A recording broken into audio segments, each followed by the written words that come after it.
Rich, this has been a crazy journey for you to get here. There's no question about that, and it's all kind of played out in the public eye, of course. But give an idea, now a couple days after the fight, what's your emotion like at this exact moment? At this exact moment, I'm grateful to be here. I'm excited for the fight. I'm focusing on that.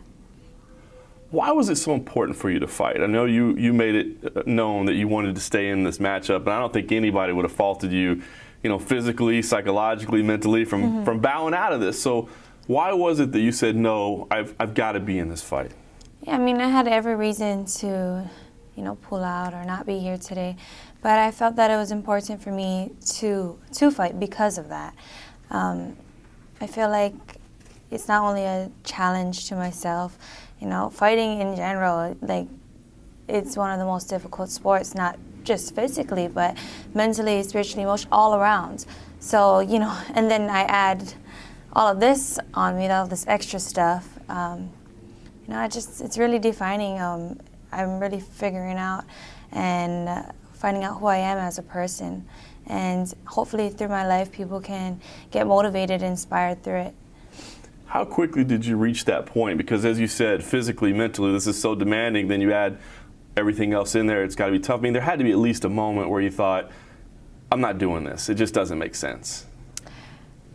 It's funny. I actually did not have a moment like that. I remember being on the hospital bed and still I still need a fight. This is my fight, and I knew it was something that I needed to do. And I was crushed when I was pulled out of it. Of course, my dad, my manager, they made a good decision. That would be the right decision to make. And it was all for, my health, and, I understand. But I never thought that, it was never my choice to not fight at all. And I knew I needed to fight. Physically speaking, can you tell us how you are? Because I think people were most worried about that. I mean, there were reports of a broken orbital, and certainly wouldn't want to go into a fight like that, I got to imagine. So, I mean, can you tell us, are you compromised at all physically, or what is the status of that? Well, of course, there was, some injuries that had occurred during, the process of this all. But, no fighter goes in 100%, none. And, that's been my mentality. I've went into fights where I've been injured and no one knew about it except for me and, my coaches and the ones around me. So, a fight is a fight. It's just like life. What about the preparation process for this fight? I mean, how did things change? What adjustments were forced to be made based on what was going on? How did you get ready for this fight? There was a lot of different adjustments. Training was different. Not ideal, but we do what we can and with what we're given and what we have, and we made it work, and we're here, and I'm just really excited to see all of that play out Saturday night. Nice. Let's talk about the matchup itself. I mean, some questions about your opponent, right? I mean, she's coming off a year layoff, and she's coming back from a pretty devastating injury that she had to go through. What do you see? I mean, how do you evaluate her? What are you expecting to see out of Paige?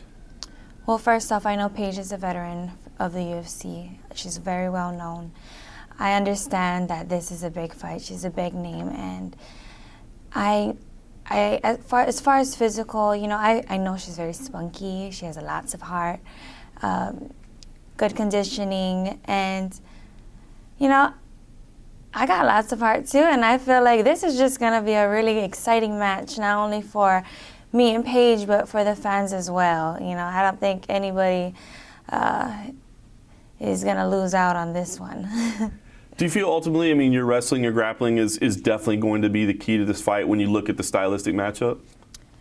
Yeah, definitely. I think those are more of my strengths, and it's something that, that she is not developed in as well as I am, and I feel like I can capitalize on that. In looking at social media, I can't help but notice it seems like you've gotten an outpouring of support and messages and that sort of thing. Certainly I know you wouldn't want to be willingly put yourself in this position, but what has it been like to have that kind of reception and to, I feel like you've almost become, something for someone to look up to, for people to take, honor from. What is that like for you?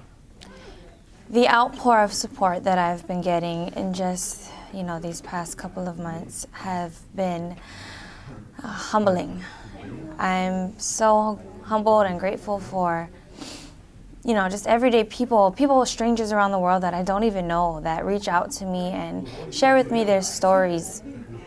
Because in reality, they don't have to do all of that. But it just makes me feel, you know, a sense of, you know, we're all going through something. We're all struggling here. We're all trying to figure out, you know, am I doing this correct? How am I, you know, navigating our way through life? And I feel that when we share our stories with each other, it's a sense of healing, and I appreciate it all. I mean, this is your UFC career, this is your professional career, and I believe wins and losses always matter, but I feel like this fight has come to represent like something more, something bigger than just a fight. What do you hope to accomplish on Saturday night by completing this journey that you put yourself on? What do you hope to accomplish? What I hope to accomplish, you know, definitely I want to get the win. I need to get the win. I feel like that's my only option at this point, and that's the only thing I've been envisioning, and I just want to manifest that. So if I have to speak it out and say I'm going to win Saturday night, then that's what it is. And, you know, honestly, I already feel like I won. Just being here, I feel like I won. So, you know, that joy, and I take it with me in there, and I'm just so excited.